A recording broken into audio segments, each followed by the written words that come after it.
오늘은 이 에스겔 33장의 말씀을 중심으로 미루지만 않아도 승리할 수 있다. 미루지만 않아도 승리할 수 있다라고 하는 제목의 말씀을 전하고자 합니다. 본문을 통해서 하나님께서 기뻐하시는 것 세 가지 정도를 살피기 원하는데 가장 중요한 것은 첫 번째로 성실성이다라고 하는 것입니다. 성실해야 될 줄로 믿습니다. 자, 7절과 8절 한번 읽어볼까요? 7절과 8절 시작. 인자야 내가 너를 이스라엘 족속의 파수꾼으로 삼음이 이와 같으니라. 그런즉 너는 내 입의 말을 듣고 나를 대신하여 그들에게 경고할지어다. 가령 내가 악인에게 이르기를 악인아 너는 반드시 죽으리라 하였다 하자. 내가 그 악인에게 말로 경고하여 그의 길에서 떠나게 하지 아니하면 그 악인은 자기 죄악으로 말미암아 죽으려니와 내가 그의 피를 내 손에서 찾으리라. 아멘. 무슨 말입니까? 이런 거죠. 지체하지 말고 가서 전하라, 이런 말씀입니다. 그들이 듣고 회개하든지 회개하지 않든지 그 상관없이 너는 일단 가서 성실하게 전해라, 이런 말씀이더라라고 하는 것입니다. 여기서 중요한 것은 얼마나 잘 전하느냐, 얼마나 많은 사람을 실제로 구원했느냐라기보다는 가서 전했냐 안 전했느냐 이게 훨씬 더 중요하더라라고 하는 것이죠. 성실성을 주님께서 보고 계시더라라고 하는 것입니다. 여러분 성실성이 뭡니까? 성실이란 다른 게 아닙니다. 미루지 않는 것을 말합니다. 미루지 않는 거 이게 성실이죠. 하나님이 전하라고 하실 때에 미루지 않고 바로 가서 전하는 거 그게 성실이죠. 그런 의미에서 볼 때에 요나의 전도 그래도 성실했다 이렇게는 판단할 수 있을 것 같습니다. 왜 그렇습니까? 그 물고기 뱃속에서 나와서는 어쨌든 미루지 않고 가서 전했잖아요. 그렇기 때문에 아주 잘 전했다라고 할 수는 없다 할지라도 미루지 않았다는 점에서 성실했다라고는 볼 수 있더라라고 하는 것입니다. 제가 얼마 전에 영화 1917이라는 영화를 봤습니다. 개봉한 지 얼마 안 된 영화인데, 유튜브에 올라왔더라고요. 그래서 봤는데요. 1차 세계대전을 배경으로 하고 있습니다. 근데 어느 날 장군이 한 병사를 부릅니다. 그리고 어느 지역에 가서 어느 연대가 있는데 그 연대에게 전보를 하나 전하라고. 그 전보의 내용이 뭐냐면 독일 군들이 기만 작전을 하고 기다리고 있기 때문에 절대로 공격 명령을 내리지 말아라. 절대 공격하지 말아라. 공격해 올라가면 1600명 정도의 연대원들 다 죽게 된다. 그러니 가서 1600명의 생명을 살려라. 이렇게 이야기하더라라고 하는 거예요. 이때 두 사람이 그 전령으로 가게 되어지는데 한 사람은 이제 그쪽 연대에 자기 친형이 있기 때문에 지체할 수가 없더라라고 하는 그래서 그 내용을 받자마자 바로 출발하게 되어집니다. 근데 한 사람은요 지금 날이 밝기 때문에 좀 날이 어두워지면 가자. 가다가 우리 죽을 수도 있으니까 날이 어두워지면 가자. 이렇게 설득을 해요. 그런데 설득이 안 되죠. 친형이 있는데 어떻게 그렇습니까? 그래서 어쨌든 지체하지 않고 둘이서 가게 되어지고 여러 가지 우여곡절 끝에 결국은 그 연대에 한 명은 죽고 한 명이 도착하게 되어져서 전부를 전달하게 되어지는데 어떤 찰나에 도착하냐면 공격 명령이 막 떨어지는 그 찰나에 도착해가지고 공격을 중지시키게 되었다라고 하는 거예요.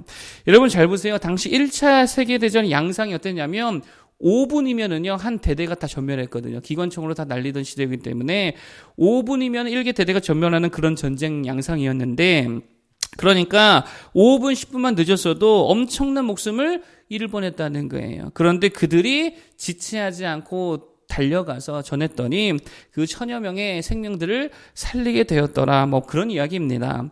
여러분 우리에게 그런 태도가 되게 절실하다라고 하는 것입니다. 뭐든지 미루지 않아야 된다라고 하는 거예요. 거기에 생명이 있는 줄로 믿습니다. 전도 어떻게 해야 돼요? 미루지 않고 해야지요. 기도 어떻게 됩니까? 정말입니다. 이거 미루면 안 됩니다. 그래야 살 줄로 믿습니다. 영적인 호흡인데 어떻게 미룰 수 있겠냐라고 하는 거예요. 믿음, 소망, 사랑 이거 마찬가지죠. 절대로 미루면 안 된다라고 하는 것입니다. 여러분 실제로 성실성이 주는 유익이 되게 많다라고 합니다.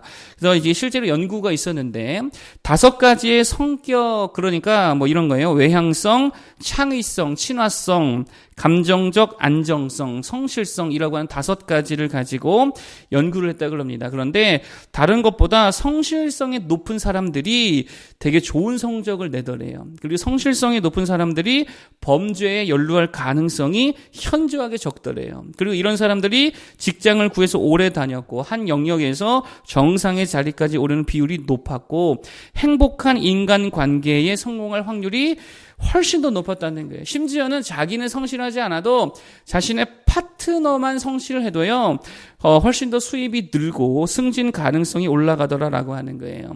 그리고 성실한 사람들이 되게 정직하기도 했고요, 더 건강하기도 했고, 또 많은 이들에게 신뢰와 사랑을 받고 있더라라고 하는 연구가 있었다라고 하는 거예요. 여러분, 성실한 그리스도인들 되길 바라겠습니다. 엄청난 유익이 있더라는 거예요. 뭐든지 미루지 말고 나아갈 때에 하나님께서 큰 은혜와 능력으로 함께해 주실 줄로 믿습니다. 자, 그러므로 두 번째 토픽인데, 성실성은 바로 뭐랑 연결이 되냐면 현재성과 연결이 되더라는 거예요. 현재성. 하나님이 기뻐하시는 게 뭡니까? 현재를 기뻐하시는 줄로 믿습니다. 성실은 언제나 현재에 관한 거지 나중에 제가 성실하겠습니다, 이거 말 자체가 안 되는 거죠. 그러므로 현재성이 되게 중요하더라라고 하는 것입니다. 자, 18절과 19절 한번 읽어볼까요? 18절과 19절. 현재가 중요하다라는 것을 생각하면서 읽어보겠습니다. 시작. 만일 의인이 돌이켜 그 공의에서 떠나 죄악을 범하면 그가 그 가운데에서 죽을 것이고, 만일 악인이 돌이켜 그 악에서 떠나 정의와 공의대로 행하면 그가 그로 말미암아 살리라. 아멘. 무슨 말입니까? 하나님이 뭐를 보신다는 거예요? 과거 본다는 게 아니죠. 현재를 보신다는 거죠. 아무리 의인으로 과거에 살아왔다 하더라도 현재의 모습이 공의를 떠나 범죄하는 모습이라고 한다면 그거 의인이 아니라 하나님 앞에서 그냥 죄인이라는 거예요. 그런데 반대로 과거에 아무리 죄인으로 살아왔다 하더라도 회개하고 하나님께 돌이켜서 믿는 자로 또 정의로운 모습으로 하나님 앞에 오늘을 산다면 그는 죄인으로 생각하지 않냐고 하나님께서 의인으로 보시겠다, 뭐 그런 말씀이더라라고 하는 것입니다. 뭐가 중요하다는 거예요? 현재의 모습이 훨씬 중요하다는 것입니다. 그러므로 현재를 성실하게 살기 위해서 가져야 할 중요한 개념이 뭐냐, 이런 거예요. 나의 지금의 행동이 영향력이 있다는 것을 알아야 된다는 거예요.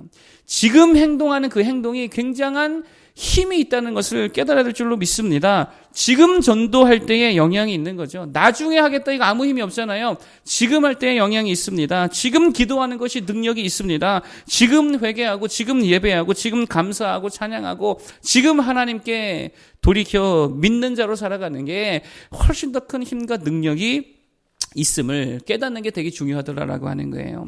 많은 이들이 자꾸 미루는 삶을 사는 이유가 뭡니까? 지금의 행동이 주는 이 엄청난 변화와 힘을 모르고 있더라라고 하는 것입니다. 대부분이 어떤 생각을 가지고 있냐면 이게 외적 통제 성향이라고 하더라고요. 그러니까 이런 거예요. 내가 어떻게 하든 내가 지금 어떤 행동을 하든 사실상 바뀌는 건 아무것도 없어, 이렇게 생각한다는 거예요. 그러니까 무슨 일이든 다 미루다가 겨우 하더라라고 하는 것입니다. 그러니까 오히려 외부의 영향력, 환경, 뭐 정부 정책, 경영진들의 어떤 결정들, 또 심지어 자기 운세 이런 거에 따라 결정되어지지 내가 뭐를 행동한다고 해서 바뀌어질 건 아무것도 없어, 이렇게 생각하더라는 거예요. 되게 바보 같은 모습이죠. 많은 그리스도인들이 전도하지 않는 이유가 뭡니까? 전도해도 별 소용없어, 이러니까 전도 못하죠. 열매 어차피 없어, 이러니까 안 하더라는 것입니다. 기도 안 하는 이유가 뭐죠? 제가 가만히 보니까 기도 안 하는 이유는 다른 거 아닙니다. 힘들어서도 아니고요, 뭐 바빠서도 아닙니다. 기도해도 안 된다고 생각하니까 안 하더라는 거예요. 그래서 자꾸 미루고 안 하고 그러더라라고 하는 것입니다.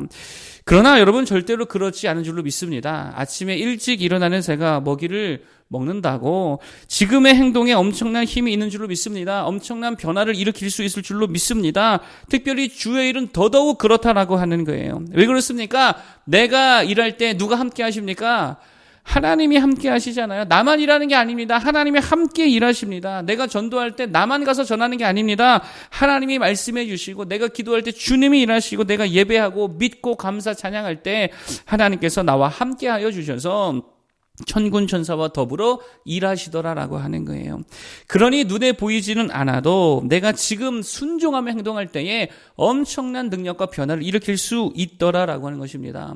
여러분, 지금 전도하고 지금 기도하고 지금 믿고 지금 행동하는 모두가 되길 바라겠습니다. 하나님은 과거가 아니라 뭐를 기뻐하신다고요? 현재를 기뻐하시고 현재를 보시더라. 그렇게 현재를 성실히 살아갈 때에 놀라운 미래가 약속될 줄로 믿습니다. 마지막 세 번째는 성실의 내용인데 그대로 행하라라고 하는 거예요. 어떻게 행하라고요? 그대로 행하라. 성실히 행하고 오늘 즉시 행하되 어떻게 행하냐면 말씀하신 그대로 행해야 된다. 뭐 그런 겁니다. 자, 31절 읽어보겠습니다. 31절. 자, 한번 읽어주세요. 31절 시작.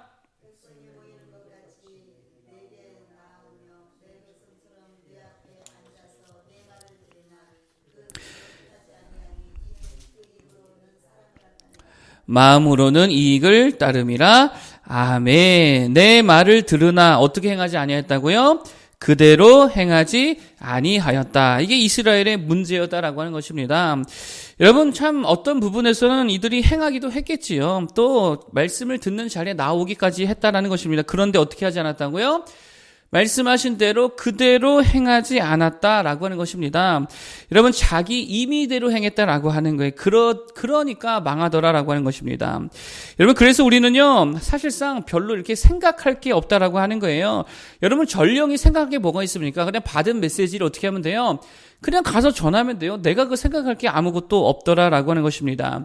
복음 전함이 뭐 생각할 게 있습니까? 연구할 게 뭐가 있습니까? 그냥 뭐 하면 돼요? 가서 전하는 거예요. 복음이 뭐 이렇게 어렵습니까? 아니잖아요. 예수님이 구원자다. 예수님이 고치신다. 예수님이 우리와 함께 하신다. 예수님만이 우리를 죄에서 건져져서 천국으로 인도해 주신다. 이게 복음 아닙니까? 그럼 그거 가서 그냥 전하는 거지요. 기도도 마찬가지입니다. 생각하는 거 아닙니다. 연구가 필요 없다는 거예요. 그냥 기도하면 되는 게 구하는 거예요. 하나님께 달라고 하는 거예요. 하나님 주십시오. 하나님 이런 것도 허락하여 주십시오.